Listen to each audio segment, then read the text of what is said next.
Mamabot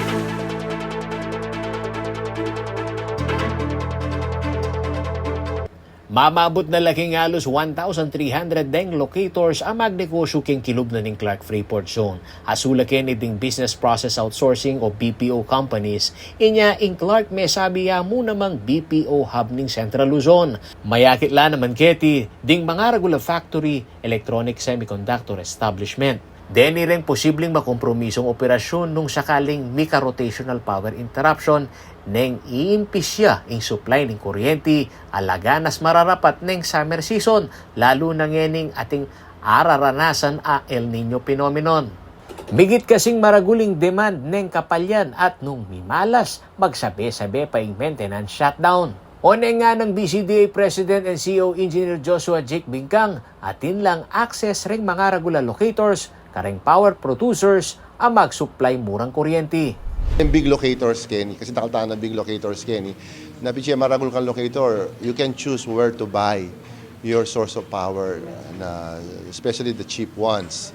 So, ito magiging additional incentive for locators na manalakad business kay Lug Clark because not just the infrastructure, not just the location, but also cheap electricity. At kanung adwang renewable energy provider o solar power plant a committed ng mag-supply kuryente king Clark at migit mo naman kanung mura iti. Tutuita at metong yang alimuitang sufficiency na ning kuryente, even the affordability. And we know that one of the major sources of cheap electricity is renewable energy.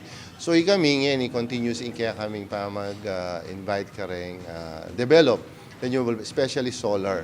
At gusto namin na maging embedded ng power plants. So you cut cost on transmission, on distribution.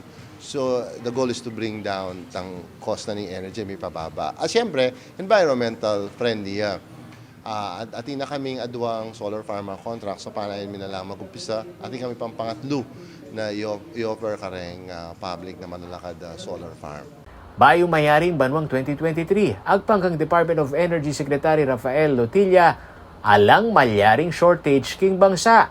Iniing basi king may publish ang balita ng Inquirer.net. Agpangkang Secretary, ang yang atin muring maintenance rehabilitation king Angat Hydroelectric Power Plant, makasadya na lareng tatalakad abayong solar power plant. King projection na pa ng DOE, alang posibleng power shortage, ngeni king bangsa, uling ating sapat a supply. Ako yung kaya kayong talasuyo ay Paulo G. Santos, ating pusong makabalen.